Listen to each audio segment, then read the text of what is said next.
Jesus, bisan asa, kay ikaw ang akong matutultura.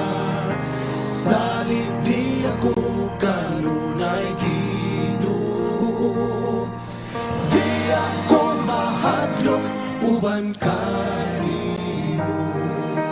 Bisan asa ikaw uban man ako, mukuyog ako kanimo Ginoo.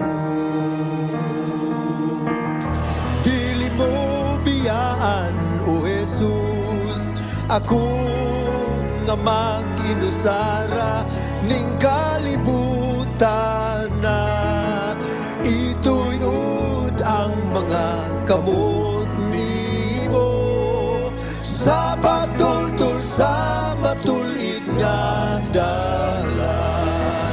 Bisan asa ikaw uban man ako, mukuyog ako kanimo Ginoo.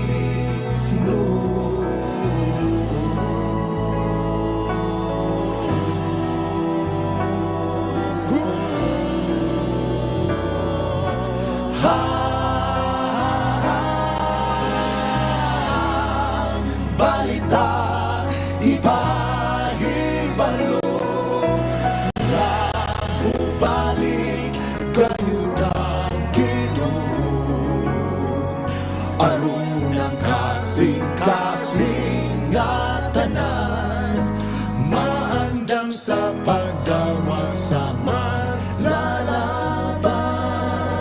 Ang mga ilhanan nga hikitan, adlaw bulan o mga bituon, nagapahibalo sa katawan. Ang pagbalik ni Jesus doon nalaman. Ang balita ipahibalo na mubalik gayud ang Ginoo, aron ang kasing-kasing ang tanan maandam sa pagdawat sa manlalaban.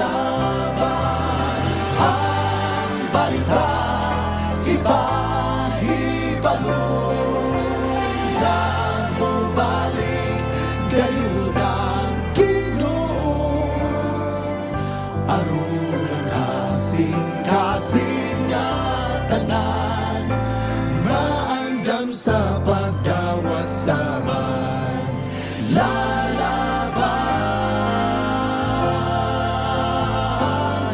Sa manlalaban, huwag ko mukuyog ako kanimo Ginoo.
shall behold him. Yes, we shall behold him.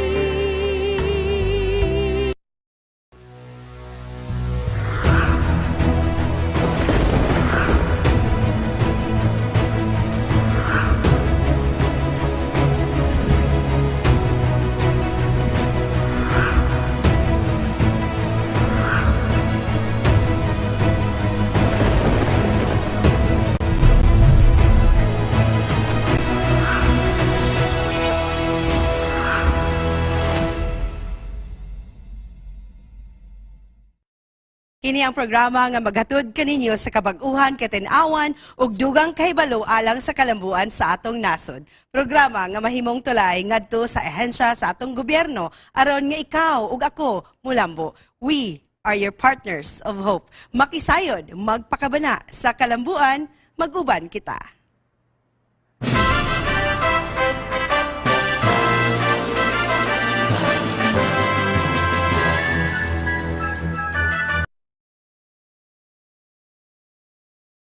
Diri sa atong Partners of Hope. Welcome sa atong bago nga time slot sa atong programa Partners of Hope. Makig-uban kami kaninyo every Wednesday 11 to 12 and replays Wednesdays 8 to 9 in the evening. Amo kamong gipasalamatan sa kanunay ninyong pagpakig-uban diri sa Hope Channel South Philippines. O karon mga higala akong akong excited kay ko nga i-introduce kaninyo ang ato ang guest.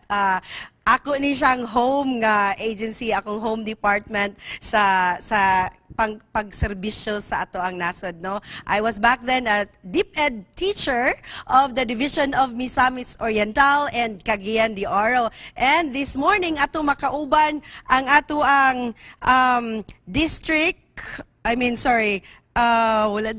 sige taka Doc, Assistant Schools Division Superintendent of the Department of Education, Division of Cagayan de Oro, Dr. Lorebena Carrasco. Doc, good morning.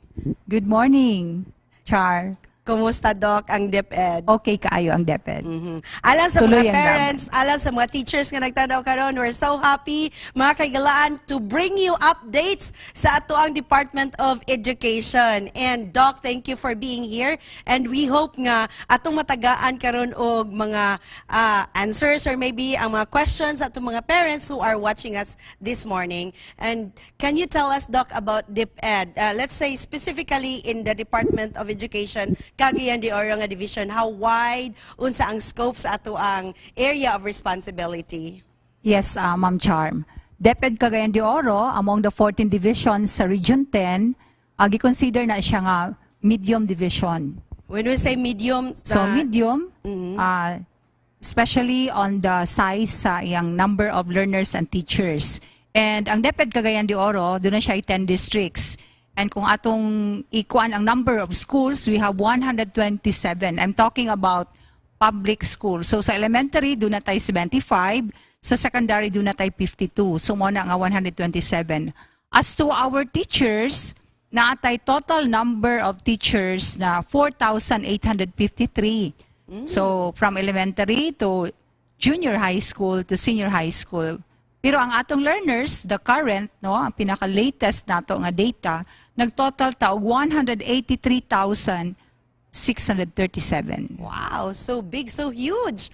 Yeah. Doc, naabot ay kausaban ani nga number, or shall we say from 2019, 2020, 2021, naabay rise and fall sa atong graph sa atong population? Of course, during the pandemic, so doon na gid tayo increase, no, especially sa second year sa pandemic. We have a good number of our learners coming from the private schools. So siguro pod sa kalisod, no, during the pandemic year. So we have learners nga ning transfer sa atong mga public schools. Yes, and saludo sa tanang mga magtutudlo. Bisan asa man kamong dapit karon sa kalibutan sa Pilipinas, especially that we have Filipinos all over the world as our teachers, no? Representing our country and our curriculum, our practices diri sa ato ang sariling nasod. And we, by the way, we also would like to congratulate Dr.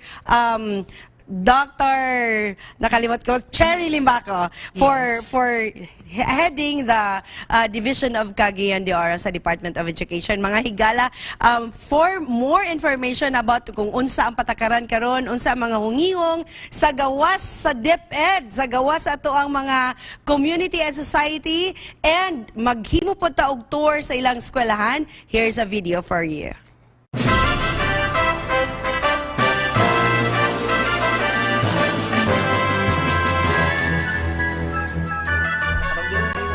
Sa atong tulunghaan sa Cagayan de Oro City Central School, atong bisitahan ang atong tulunghaan ug atong kumustahon kung kumusta na ang ilang implementasyon sa ginatawag nga new normal of education.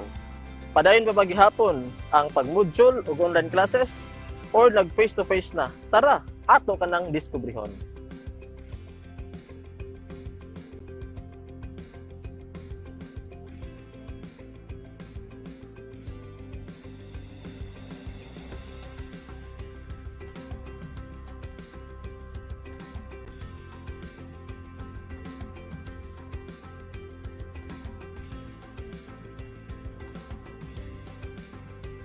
Ani ata karon sa City Central School, ug usab atong mahinabi ang atong beloved principal si Sir Duque may tungod sa atong panahon karon sa kining ginatawag nato nga COVID-19 pandemic, ug usab kining new normal nga phase sa education. First and foremost, we have the limited face-to-face for kinder up to grade 6. We were given requirements by the IEPF not to comply, and it's very successful also for City Center School because we were able to manage and comply the requirements.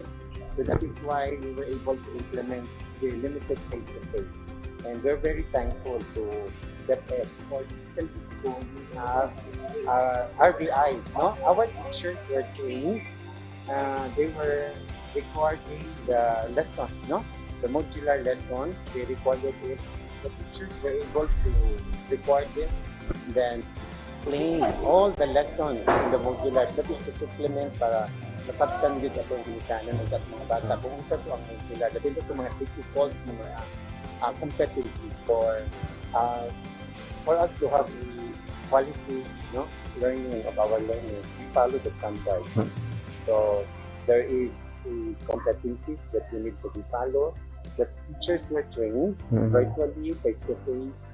They were trained with top experts, especially on the different gadgets, platforms, because as of now, we're on the online classes and modular. So I think the teachers were already ready with the different approaches and strategies that we will give or use during their teaching and learning process.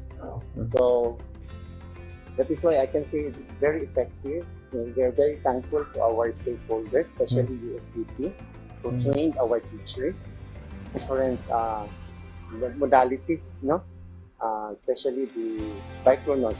Actually, we're offering City Center School first, no, in offering Bicronos classes, and then we started it with 5 sections, and then the following year we had 45 sections. Then other schools were having their benchmark, and then we have also the best practice is also one of the best practices to have stakeholders who are very supportive.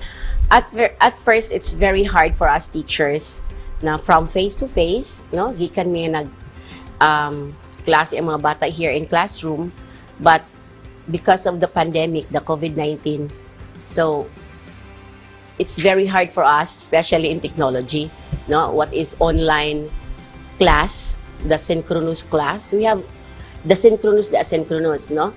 In our ODL class, online distance learning. And it's very hard for us at first because we don't know how to do the Google Classroom and also the Zoom. At first, we are so, kanang very hard for us teachers. But because of the help of the DEPED, the supervisors, the superintendent, and others who are very good in the ICT, the technology, so we were trained, especially those 2020, June 2020, we were trained, and slowly we know how to do it. And especially now, I am not saying that I am really good in technology, but I can do this time, especially the class, the Google Classroom, and also the what we call the how to check our activities through online, the classwork of the children. So paperless, meaning we checked on using our cell phone or here in the laptop or computer without ball pen or the red ball pen. What I say is very important that we can also have our children to have a face-to-face class, because especially in teaching writing, so it's better that we can have this time blended classes. Special example, I have 20 children or 15 children at home and 15 children here in school. So they will be having a schedule. So that is what we call blended. I don't know when ang pandemic mahuman, no? So I hope and pray nga mahuman na gyud ni tanan. Since I am a grade 1 teacher, and this set of pupils are the very ones who are affected with the pandemic, it is because this set of pupils are the one who were not really able to experience any face-to-face classes. So in kindergarten, there was none, and now in grade 1, it's only in the 4th quarter that we experience the face-to-face classes, and it's only in the 4th quarter. And so it's really a big challenge on the part of the teachers and the part of the pupils. So a big adjustment. Foremost is for the first 3 quarters, they just go with the module. And with the module, it's very hard for the parents to teach children because they were not able to go with the basics of the reading, the writing, and so the parents has to do almost all of the tasks. And now it's a big challenge on the teachers since it's just 4th quarter, so I have to start with the basics. So it's really a big challenge. And then the innovations that we made is that we were tasked just to go with the 3 basics of learning, which is the reading, writing, and math. So all the other subjects were just set aside and we have to go to the basics. So that's the innovation. So we're more on the activities, the worksheets, and then we start with the basic of reading and writing. So that's a challenge, and that's the innovation that we use for the just a quarter of the limited face-to-face learning. Kung sa imong masulti hitungod sa atong limited nga face-to-face classes karon, do you still enjoy learning while in social distancing with your classmates and friends? Para sa ako, sir, kanang limited nga edukasyon, okay rin pa sa sir, isip nga working student, sir, bagay naman ko'y trabaho dayon kanang face-to-face na po construction ko karon na nagtrabaho construction din baka sa limited nga face-to-face makatrabaho ko kung wala may klase, then makatabang sa allowance then okay may pa na, sir, kay makatuon may pa ko, sir. As parents naman may mga anak nga ng eskwela, ang positive side is that pabor sa mga face-to-face kay una-una makasave economically. Dili prone to outside environment ang estudyante, meaning layo sa aksidente, layo sa barkada, layo sa mga harmful whatever factor sa school. Ikatulo, ma-monitor namo as parent ang mga estudyante. And mo na yung mga positive effect.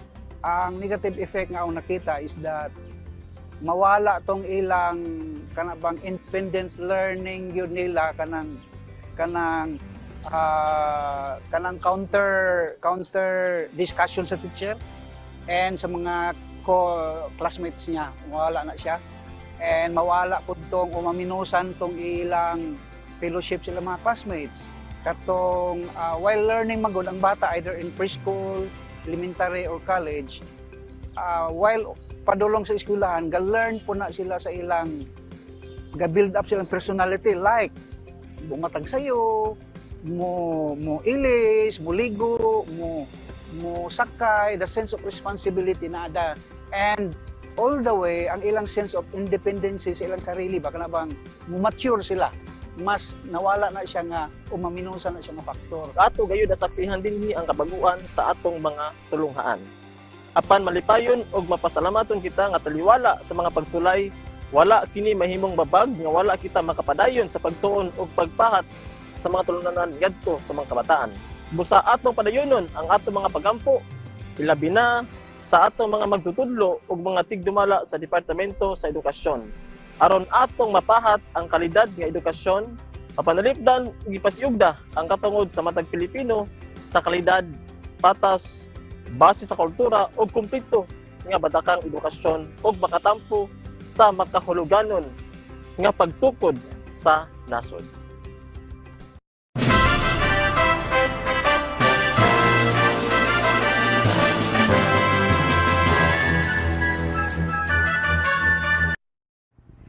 Daghang salamat, City Central School administrators and teachers, for allowing us to be part of your daily routine. I mean, sa inyong adlaw-adlaw dira nga paghatag og serbisyo alang sa ato ang mga kabataan. And going back to Dr. Caracho, Doc, tell us about naisgutan nila ang mga possible routine sa mga kabataan sa pagbalik sa klase sa August pohon. Unsa po yung mga challenges, Doc, nga inyong gi-foresee or medyo inyong gitagaan og consideration as of the moment? Okay, Ma'am Charm. So, kani mga challenges, no? So, unang-una, kanang among ginatawag nga learning loss, especially during the pandemic year. Yeah. So, kaning learning loss, tungod tingali sa remote learning manggod during the pandemic year. So, in fact, how did we go about it? Kanang among giingnon nga learning loss. So, doon na issuance ang Undersecretary for Curriculum and Instruction nga ginatawag namong suggested measures to foster academic ease. So, sa ni Ana is we strengthen ang among paggamit sa individual learners monitoring plan. And ang among mga activities sa among weekly home learning plan, nawala naman tong lesson plan, no? Sa mga teachers, ginatawag na namang weekly home learning plan, we adjusted. And according sa needs, according po sa context sa learners. So, dili siya one size fits all. So, gi-customize na mo. And usapod na para maano nato ang learning loss is we have the learning recovery plan, and tungod ni ana doon na tay mga enrichment classes sa una ginatawag natong summer class, but karon end of the school year na classes, so doon ay remedial o enrichment classes. Curious ko about Doc. So, let's say for example, come August 2022, doon na tayo enrichment nga program para sa mga kabataan or duha na ka klase, ginatawag namo nga end of school year classes. So katong remedial, katong naapamanggid gihapon, no, there are really things which are way beyond our control. So probably na ay mga rason doon na pagitay mabagsak ang mga bata. So muna to sila atong i-remediate, labi na katong doon ay bagsak nga 1 or 2 subjects para ready sila for transition sa sunod nga grade level. So doon na sila tulo ka semana, 15 days lang na siya nga remedial class. Unya katupod atong mga learners nga medyo fairly satisfactory ang ilang mga grades, katong naa sa range nga 75 to 79, so moagi gihapon sila sa enrichment classes. Oh, I see. So karong August mag face-to-face na gyud ang atong DEPED. For now, wala pa tayo issuance, Wala no? pa, Wala pa issuance ang central office, but I'd like to bring this concept siguro, or the thought nga sa opening sa school year. So sa pandemic year, nag-transition magid ta. We started with a printed modular distance learning, inubanan sa radio-based instruction, TV-based instruction, and slowly we adopted hybrid learning, so katong blended learning, so synchronous o asynchronous. But nakita ninyo kaganina sa City Central, it's one of the pilot schools, especially sa online. We are now into bichronous classes. So, sa first pandemic school year, tulo lang na ka-schools. But karon, we have organized 532 classes in 68 schools. So nag-expand ang atong online classes. And karon pod nga year, before na school year nag-end, so nag-start pod ta ni atong April sa among expansion sa face-to-face classes. Although ginatawag lang namo nga limited, but now it's the progressive expansion sa limited classes, limited face-to-face. Nagsugod ta sa 21, but now we have 48 schools nga doon na limited face-to-face classes. And we are really hoping mabalik na ginunta sa normal ang tanan, no? Hopefully. Oo. So, Doc, going back sa time sa inyong modality nga katong module, giunsa ninyo pag-assess ang performance sa mga kabataan, ang ilang learning competencies, ang achievement nila? Giunsa na ninyo nga maingon nato nga, okay, na-achieve gyapon nato ang atong mga objectives. Nindot pagkain ni alam sa atong mga parents no nga nagtan-aw karon makabalo pud sila og napagyuday gyapon measurement inyong ginahimo. Yes, Doc. Yes, ma'am. So ang assessment nato no done remotely kay wala kaayo tay face to face. So at first we did it remotely, so virtual platform, Ma'am Charm. So through Google Meet and of course through Messenger, through Zoom and other social media platforms. And naghimo pud tag mga follow-up sa atong parents through phone calls, and we were able to triangulate sa data katong ginatawag na mong self-monitoring tool in which mo fill out among learners kung sa ilang mga difficulties, mo fill out pud ang mga ginikanan kung asa nga parte. So voice ang parents. Naa sa atong self-monitoring tool. Ug naa pud ang teacher. So we triangulate the data. Still, ang assessment ongoing. In fact, bago lang nahuman ang atong regional achievement test. So, so nagyapoy mga achievement test? Yes. So, ang grade 6 nagyapoy national achievement test? Yes, naa. Pero dili tanan schools.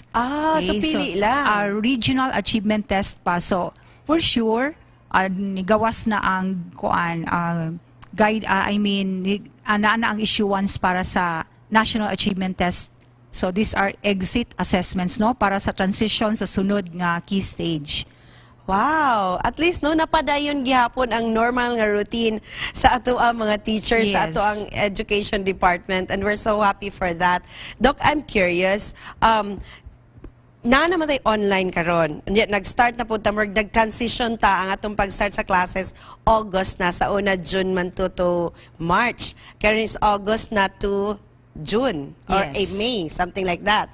So, magpadayon na ba ni siya nga routine, Doc? Or temporary na ni? Or mauna gid ni pareha na sa college? For now, it's too early to tell, no? DEPED is hierarchical. So, of course, gaano gid mi sa central office. Pero ginatan-aw po nila siguro. So, for now, dili pa, it's too early to tell kung magpadayon ba kini, because there were some adjustments sa school year pagsugod sa pandemic. Pero karon nga incoming school year, nag-expect mi nga sa August gid ang opening. August yun. Okay, but again, May man nag-end. Pero depende ra gyud na. Karong June nag-end, June 24. June pa di ay. Yes. Karong Friday ang last day. Karong Friday ang graduation. And next week next week is the schedule of the graduation. Last day lang sa klase. Pero ang atong graduation magsugod karong June 27 paingon sa July 1, the schedule of the graduation in the different schools, as well as a moving up recognition program. So ingon ana diha nga next week. Oh, wow. Nagyud gyapon na mo paso ani. Unlike atong sa una nga nagpa-picture lang, di ba? Kanang Zoom lang nag-join ng uban or online lang sa mga graduation atong COVID pagyud nga time. We have planned for the graduation really months before, as early as January this year. So doon nagyoy face-to-face graduation, but it's not going to be a one-time nga pag celebrate ingon ana nga magdungan tanan ang graduate, still following the IATF guidelines and protocols. So by batch sila.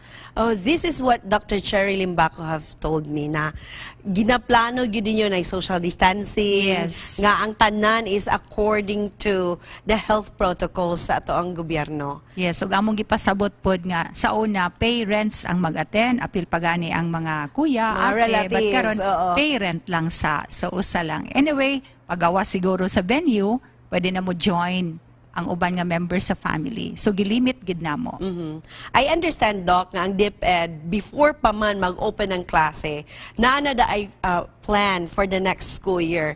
In fact, like before, naana tayo mga una-una nga, okay, pagka next school year, mauni siya nga to ang target nga mga plans. So, one of the targets ba, Doc, is magpadayon ba ang atong online classes? Bisag Karon, face-to-face na? ginatanaw na namo nga possibility. But then again, gahulat mi sa issuean sa central office. So pagsugod magud nato sa una face-to-face lang gid ta. And then we ventured into other modalities like the printed modular distance learning o katong RBI, radio-based instruction, TV-based instruction, hangtod ning abot ta sa hybrid, I mean blended learning. Unya doon na dentay expansion sa limited face-to-face. So posible lahi-lahi ang modalities, depende sa context sa learners. Dili na pareha sa una, but again, maghulat ng gihapon mi sa issuance. Doc, on your own opinion, I'm sure wala na sa mga issuances and all, pero on your own opinion lang, naabay mga positive nga outcome ang atong COVID-19 sa atong education nga aspect sa ato ang mga kabataan o sa teachers mismo? Like, if based sa imong observation. Positive na outcome. Yes, Yeah. Lahi-lahi man no, ang atong mga learners lain-lain og context. So nakita namo nga during sa pandemic year, nakita namo ang strength sa atong learners no, especially independent learners. Correct. Nga maayo kaayo sila, kaya kaayo nila ang self-learning modules by themselves. So kana nakita nato ang strength sa atong learners and we were able to explore uban pa nga mga modalities o unsaon pagid namo pag-strengthen especially kaning among gipanggamit no. So among natanaw nga lahi-lahi ang atong learners, so at least kanang we were able to siguro kanang moingon ko nga among na profile ang among mga learners and we had a lot of realizations and introspection sa pandemic year. And I agree with you, Doc, na daghan positive things sa hitabo during pandemic. Even though we see pandemic as negative, nga murag grabe nga experience nato, no, lisod siya dawaton. Pero at the same time, daghan po siya positive things nga nahitabo sa kinabuhi, not just with the kids but also sa parents. Yes. Yeah, I mean, agree kay yes. In fact, it brought the families closer. Correct.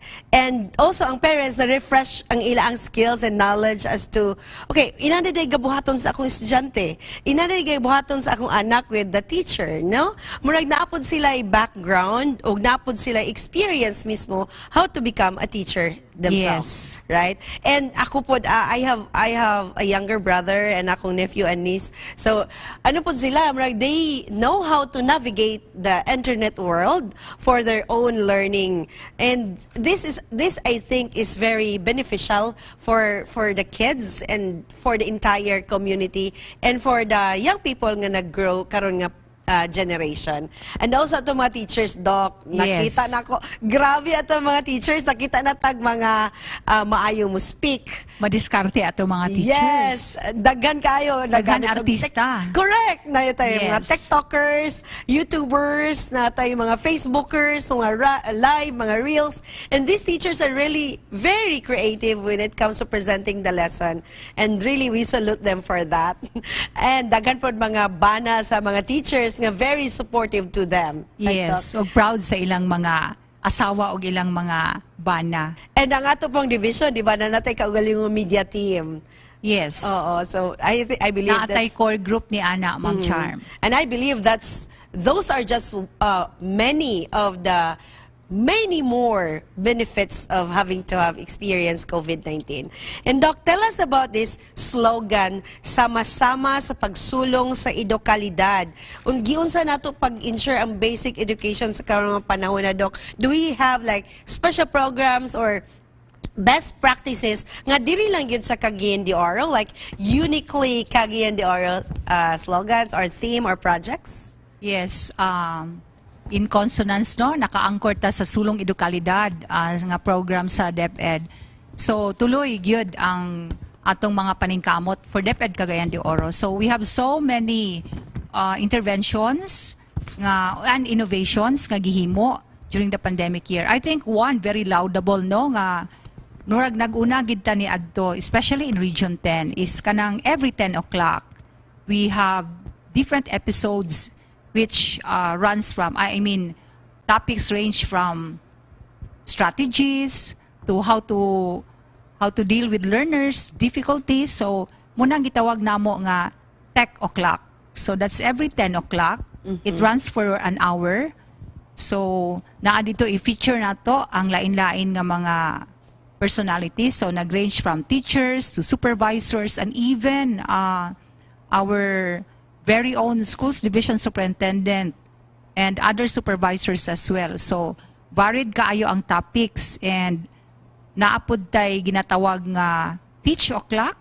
Okay. Teach o'clock. Yes, and learn o'clock. So these are intervention strategies, especially how to address kana ang reading difficulties sa atong mga kabataan during the pandemic. Ato pong audience adto, target nato nga audience which na-reach gid nato ang atong mga ginikanan o nga atong mga learners. Kumbaga, refresher para sa ila, especially the younger kids, mga grade 1. Yes. How to teach them how to read, di ba? Yes. You're kind of... So katong siniskwela bitaw sa una, murag ingon ana ang learn o'clock o read o'clock. Wow. Okay, ang teach o'clock, ay tech o'clock is for our teachers and other partners. So ang learn o'clock, read o'clock, para sa atong mga learners o sa atong mga ginikanan. I really love of the experience we have with the pandemic. I'm not saying it's all good, but then naagyud po yung mga good, something very good nga nahitabo ba? Extraordinary nga nahitabo tungod kay, like what you said, na atay mga innovations such mga media nga gigamit nato para lang ma-reach ang atong mga kabataan. And unsa po'y connection nato, Doc, when it comes to values formation sa atong mga kabataan? Do we have like a hotline where parents and kids can call nga if I have problems? Ma'am, sir, can I call? Do we have like naka-establish ba puntaan nga connection sa atong mga kabataan o sa atong mga ginikanan, Doc? Yes, naata sa DEPED tayo, no? Na FB page nato sa DEPED tayo Cagayan de Oro. So actually, very responsive ang DEPED tayo, no? Mo message lang sila dito or I mean sa through messenger baka ha, or naapod tayo mga numbers nga atong gina-post sa atong. These are numbers from SGOD to CID. So ang duha nato ka section and other sections sa division office. And ato ginang matubag ang ilang mga pangutana dito. Oh, praise the Lord. So, Doc, are you saying nga, napod tayo mga digital teachers, nga napod sila dito gabantay sa atong Facebook page, sa atong mga pages nga ginaran sa ato ang office? Yes, Teki, kay atong mga teachers sa Cagayan de Oro. Very updated. Oo. Well, congratulations sa tanan nato mga teachers. And talking about teachers, Doc, do we have enough teaching staff as of the moment sa ato ang Cagayan de Oro? As of the moment, yes. Enough good for now. Makaingon ko nga enough. In fact, kung mo ingon ta nga ratio sa teachers, current ni siya ha, pinaka-updated. Sa elementary, that is 1:30. So ganin nagiingon naman ako ang population nato. So ato kanang gi-divide as to the ideal number. So ang sa elementary 1:30. So for every 30 nato ka learners dunay isa. So sa atong junior high school mas lower. 1:24. That's ideal. Yes, very ideal. Ang sa ato pong senior high school, still ideal, 1:25. Oh, good. I think that's really a good number for a teacher nga ma-manage niya ang learning capacity sa iyang mga estudyante, ma-monitor pa niya ang ilang growth. Right, Doc? Okay, are we now accepting new teachers? Kay muni ang giabangan muni ang giabangan sa mga applicants diha karon. I'm sure nga you're watching and daghan pod mag-take pa og exam, mga licensure examination for teachers, and they're really hoping to be part of the DEPED family. Are you now accepting applications? Yes, actually nag-start ang ilang deadline sa pag-submit sa mga application adto pang May 31. Karon nga week kagahapon nagsugod na ang among demo and interview sa among mga prospective nga teacher applicants for school year 2022-2023. But then again, if they make it to the RQA, kanang gitawag nato Registry of Qualified Applicants, dependent paghihapon as to the number of items that would be allocated for Cagayan de Oro. Exactly. Pero Doc, part na ba sa inyo ang mga interviews or requirements or maybe inyong gipangita is katong na-experience on media production? Ingon ani, gawas na ang merit selection plan sa DepEd. But as to the point system, gawas na karon nga tuig. Sa point system wala pa. Sometime daw karon nga year. Ang ginagamit paghihapon karon sa atong hiring guidelines is DepEd Order number 3 o DepEd Order number 7. Experience is purely related to teaching. So kanang ingon na ma-incorporate na didto, but it should be related to teaching mo gina-consider na experience. So it's a maximum of 15. Depende sa unsa po ang yang gina-applyan. So kung sa elementary, that's 15. So part lang siya sa whole nga sa thing. component. Katong skills.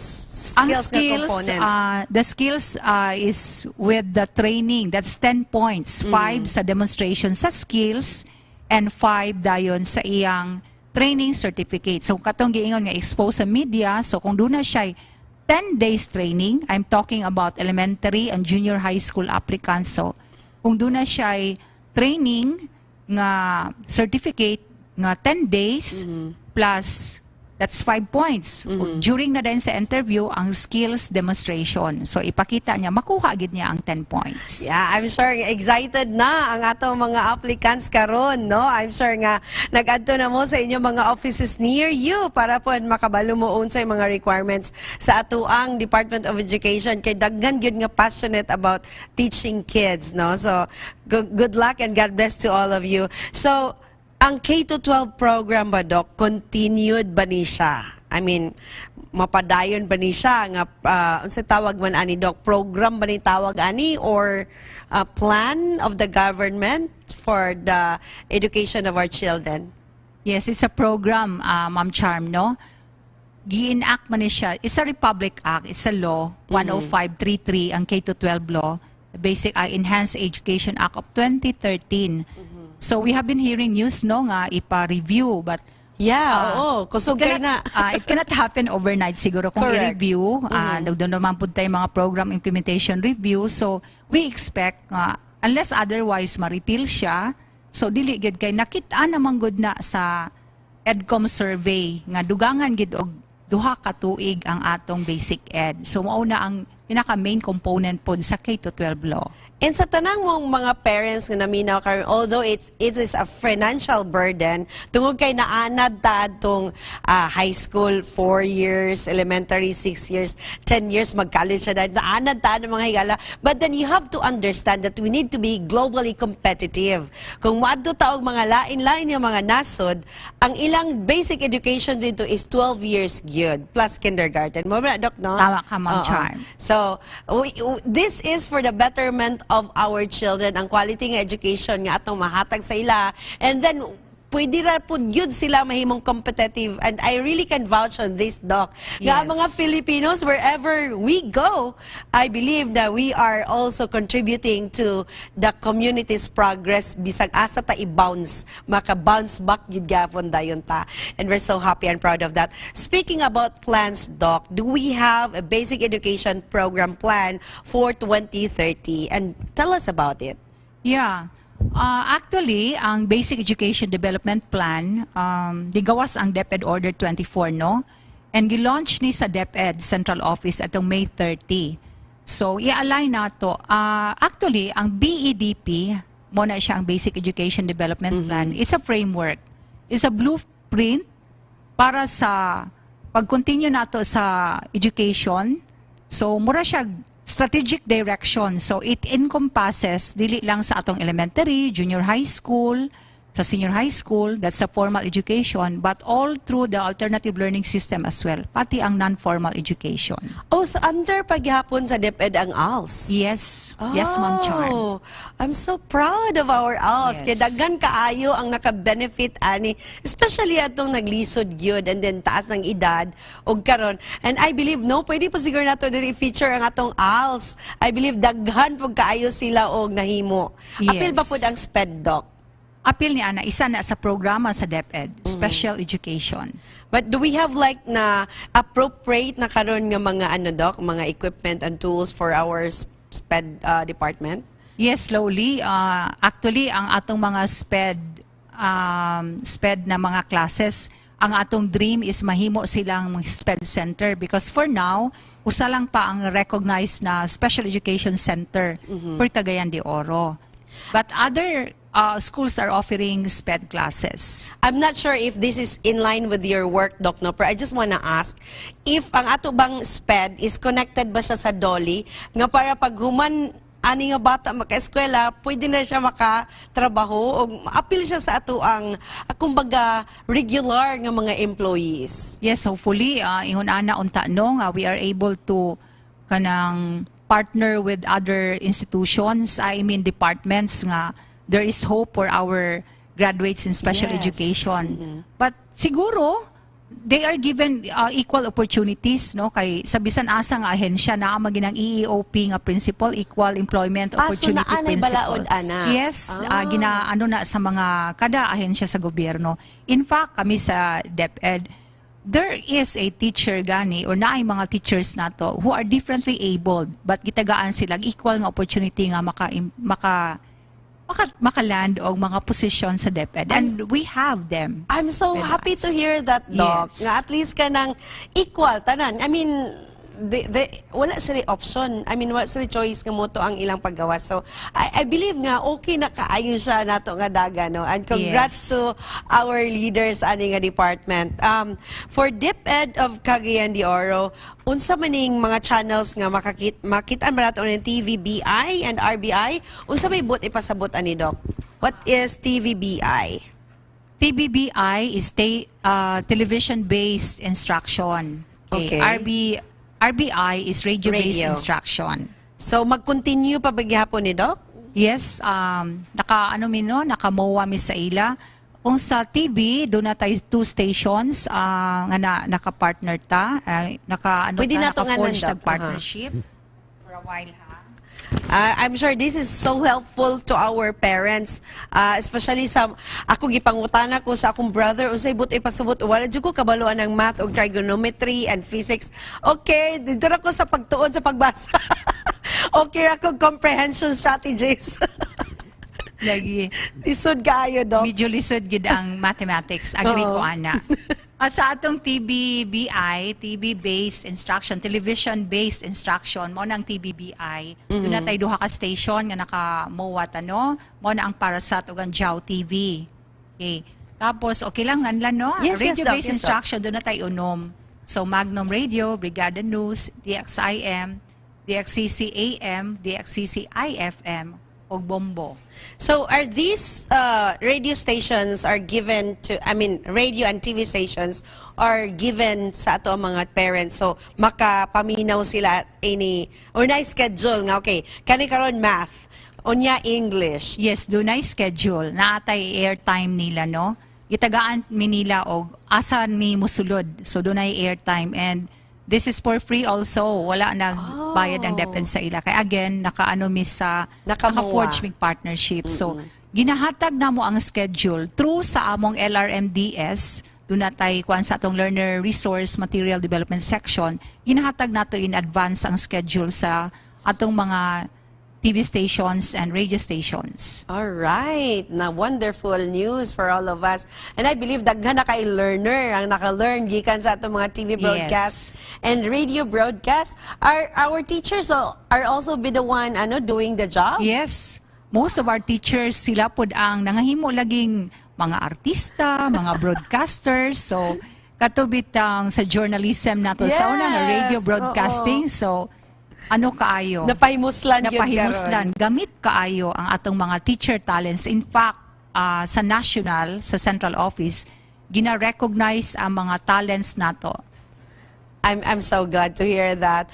And kaya bitong makita nimo ang imong estudyante nga sa una, nahihimo na pong teacher karon, moingon din sila nga, like for me, mingon Miss Charm, kanang na ba ako karon, teacher na ko, at the same time, broadcaster na pod ko, kay gikan ko sa imo sa pag-radio Wow. broadcasting o TV broadcasting. It makes a teacher proud, no? Nga makaibalo nga na ingon ana nga mga instances sa kinabuhi. And Doc, if naay mga complaints, comments, suggestion sa ato ang mga parents maybe or ato mga high school students, where should they go? Or do we have any number to call or email to send letter to? Okay. Again, naatay DEPED tayo nga FB page. Doon na nakapost dito ang atong mga numbers. Pwede ragid sila. And pwede po sila magsulat sa i-address lang sa division office. But Okay. dito sa akong ginaingon, very responsive ang page. So daghan kayo karon murag ang among mga pangutana nga gakakita o i-address pod sa team is kaning sa teacher applicants. So, ingon ana nga mga concern. But Yes. then, sa ako na ginaingon, interactive ang atong DepEd tayo. So, responsive po siya. All right. Doc, unsa ka significant ang DepEd sa nation building? Yes, it's really very significant. Of course, kay we really nurture our learners. No? Kita man ang ano sa ila, nagahubog, we mold. Nag-mold, Ingon nag-shape. bitaw sila nga, ang kabataan, ang pag-asa ng bayan. Correct. But siguro maingon po ko nasa mga teachers din because we are the ones who mold them. Nasa teachers Oo. ang pag-asa ng bayan. Yes. I think DepEd is the backbone also of Correct. this country. Kay make or break, especially sa atong mga kabataan karon. There are so many challenges, so many odds no nga atong gina-encounter beyond before the pandemic, during the pandemic, and after the pandemic. But DepEd continues to deliver. Okay, so despite ani nga mga challenges, so padayon lang yun. Ani among sulong edukalidad. Yes, Padayon Doc. lang yun. And padayon po, mga teachers, administrators, we salute you for everything that you have done for our children. And we hope nga hatagan ta sa Ginoo og maayong panglawas bisan asa man kamo ibagnos. Yes. No, ang ato mga teachers, I really can attest to this nga magabinan, makadlaunan, alang lang yun, especially during the module time. I believe Yes. daghan kaayog mga challenges during module, especially katong permiro pa ginatong respond sa pandemic, right, Doc? Yes, we were a work in progress, no? Kay dili na to makuan ang modules kay usahay centralized mo lagi ang procurement so dunay delay. But dili man mo stop ang education. So ang ginahimo namo nag-contextualize me, nag-develop tag atong own modules kay usahay dili man ta pwede nga maghulat. Correct. So during that time, medyo gid challenge especially sa resources. And a lot of, daghan yun, mostly sa mga first times, dili gina siya perfect. So thank Yes. you to all of you nga nahimong considerate sa atong mga teachers because no one ever prepared for a pandemic like that. Yes. So maski gaya atong DOH, medyo na-shaken po sila Yes. sa pagsugod. But then again, ang sinugdanan ra gyud na mga higala. So walang karon, ika-third year Yes. sa ato ang DepEd implementation sa mga programs and projects nga naapagyapoy wala pa na-lift ang atong pandemic nga mga warnings, Doc? Do we Yeah, have- alert level 1 ta karon. One pa lang yun gapon. Yes. And nakadungog po tang mga balita no nga nag-increase na pud gamay. Yes, medyo. Labi na sa Sa Manila. Kauluhan, Oo. oo. So, By Doc- the way, di ay tuod, Ma'am Charm, I'd like to take this opportunity nga mag-thank you po ko sa local government to our Honorable City Mayor, no? Kay pag-start sa pandemic, katong imong gipangutana ganina, among challenge sa module. So katugid ang sa resources, but we were given heavy-duty printers. Heavy-duty printers. Yes. Wow. Ug mao gid tong naka-augment especially sa among module reproduction. And I believe, Doc, kung ang tanan nga mga ahensya sa ato ang gobyerno magkahiusa to support DepEd, we really can provide a quality education Yes. for our kids. Doc, a lot of us are thinking about the coming opening of classes. When is the exact date for enrollment for the first day of classes? Okay. For now, wala pa gid gihapon tay issuance from central office for the incoming school year 2022-2023. But as to enrollment, doon na natay early registration which was conducted, nag-start atong January, no, nag-end sa March. So pila to siya ka simana, months nag-run. But pag abot sa opening sa klase, we still accept kung dunay mo, of course, ang principle sa education for all. So, naa pang manggid gihapon for DepEd. pulat lang gid mi sa issuance, but ang na murag do na gid ta sa August gid ta mo open. But Basta- as to the date, Wala pag yung exact Yes. date, basta kay August. kay ning end man tag June. Yes, okay, sa ato mga parents o sa ato ang mga parents din ha, kinahanglan na gyud ta mag-ready napay question for DepEd CDO daw. Face to face na bagyod ang graduation. Mo ato ning ga-address ka ganiya pero we have to really make it sure siguro nga word for word gyud nila madungog, Doc. Yes, face-to-face ang graduation karon, pero it will be done in batches. So kung doon na tay 100 kapin nga mo graduate, dili na sila magdungan tanan. So, Asa man i-held, Doc? Kaysa una naka-remember ko sa MOGS, I believe Misamis Oriental ni siya, Yes. sa atrium sila. Karon na ba tay specific nga video nga dito ang ani nga graduation or sa ila ra yung school? gina-encourage ginato no ang atong mga school heads nga sa ila lang school.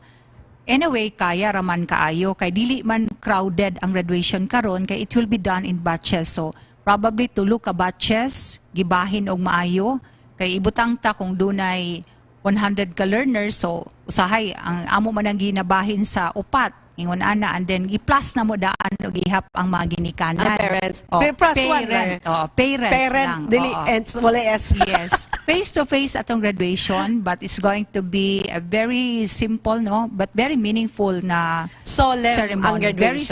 solemn, Oo. and kwan siya, atong gi-shorten ang mga, Ang unlike mga- before. Oh, so wala na yung kwan yun. shorten. Murag karon murag customize. Only the message of the secretary would be read. Okay, so wala na kaayo. Wala na yung eh. barangay captain, wala na They are invited, but as to Hindi na mag-speak. speeches, Uh-huh. wala na. Kay How- even ang confirming officer, ang iyan na lang yung basahon, ang message sa atong honorable secretary. All right. How about ang recognition, Doc? We have like ang graduating class. I'm sure nga they are already kumbaga natutukan na sila, naplanuhan na. How about this recognition of honor students or maybe those kids nga nag-excel even during the pandemic? Do we have like plans also for them? Yes, doon na gihapon. So, sa ako na ginaingon, next week ang schedule. So, ang isa ka eskwelahan, doon na siya the whole week nga iyang gina-schedule kano sa iyang graduation. So, kung iyang graduation, naka-decide siya karong Lunes, kay that's June 27, paingon sa July 1, diha sila magpili. Oo. So, gikan sa buntag, paingon sa hapon, kay batches man na So, siya. muanha ang students? Oh, Face-to-face ba? Yes, muanha. Oh. So, doon na sila batch 1, unya pagka alas 10 na po, doon na po yung second batch nga mo graduate. So, kana nga adlaw graduation. So, posible nga, dito na po din sila sa Wednesday or Thursday para sa ilang Recognition. recognition. Pero again, in batches or in grade levels lang siguro. Para dili na crowded. dungan. Para dili crowded. Again, following the guidelines and protocols set by IATF. Nakoy nabasa, Dok, mga comment gikan sa Facebook at tong mga nangagi nga mga campaign period. Ingon sila, it's so unfair daw kay ang mga estudyante, gabi ang social distancing, unya kung rally, purti ka nose to nose na gyud sila. Yes. Namo mo ano, Doc? Moingon lagi, bisan pa sa amo mga observation nga, bahala na basta we stick to the guidelines. Correct. Okay. Yung panila, kung wrong ang uban, ayog awat. Ang Yes. importante nga nagsunod ta. Nagsunod ta. Kay education, rabata, Doc, no? Oo. Kaya kung unsa man gani ang problema, dili ta mabasol. Agree to that, Oo. Doc. I really agree on that. And na ba kay mga announcement or updates na gusto nimo i-address ato mga viewers as of the moment? Okay. Siguro no, for and on behalf sa among Schools Division Superintendent, Dr. Cherimel Limbaco Reyes, we'd like to thank all our parents, atong mga learners, atong mga teachers, and other learning partners who are with us in this journey. So, karon mo end na ang school year 2021-2022 by June 24, and we expect na mo graduation and recognition schedule na next week. And para sa katong mga learners nato nga naa sa gusto mo attend sa, although this is imutang ta nga dili gid siya purely ano siya no mandatory, but we encourage nga atong mga learners pwede silang mo attend sa atong end of school year classes, pero mag-start dito pa sa July. So mo kuan pa sila mo pahulay pa. So they would be attending.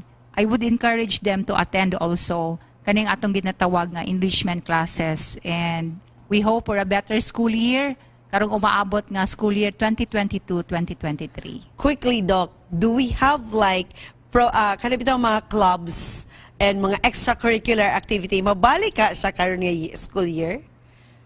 Pending upon latest guidelines, but as to clubs, for now, it's too early to tell. Kaya again, nawala man ang atong mga competitions, no? Labi na atong mga journalism. Nawala ang DSPC, NSPC? Online. Na pa ang atong competition, pero online, limitado ang mga events. Okay. So, paper contest, ingon ana. But we expect nga sa coming school year, na naman ganin na-organize na atong mga parents. So, siguro, coming na pod ang pag-organize sa atong mga kabatanunan. All right, thank you so much, Doc Lorabena Carrasco. And thank you, Doc Cherry Limbaco, for allowing us to hold this interview sa atong Cagayan de Oro Department of Education. For now, Doc, please allow us to pray for you and all the teachers and all of the teaching staff sa atong, not just in Cagayan de Oro Department of Education, but also for the teachers who are listening right now. Shall we pray? Our dear Heavenly Father in heaven, we thank you, dear God, for the strength, for the energy, for the enthusiasm, for the passion and dedication you have given to the hearts of our teachers. Lord, you know that their hearts are into shaping the minds and the heart of our younger generation so that they can be the leaders and the pillars of our nation. We thank you, dear God, for giving them good health, for giving them the happiness in their hearts that whenever they come to school, they are the light and they are the inspiration of our children to live a life closer to you. We are asking your wisdom as you're going to guide our leaders and administrators of the Department of Education from the national to the regions and down to our divisions in cities and in provinces. May you keep them, Lord, in your care. May you blanket them with your protection every single day, wherever they may be, Lord, wherever they travel to. We hope, O Lord God, that you will be guiding their feet and that you are going to bless in whatever their hands may find to do. Bless Dr. Carrasco here as she will continue to be part of the nation building by giving her heart out to the Department of Education. Bless Dr. Cherry Limbaco as she leads the entire team of the Department of Education in Cagayan de Oro. Bless our parents, bless our children who are now preparing for the next school year. And thank you for your mercy. This we pray. Amen. Daghang salamat mga kahigalaan for watching Partners of Hope. Later this evening, 8 to 9, makitad gapon nato ang ato ang DEPED Conversations with Dr. Lorabena Carrasco diri sa Partners of Hope. Magkita-kita ta sunod di gayon diri sa Partners of Hope.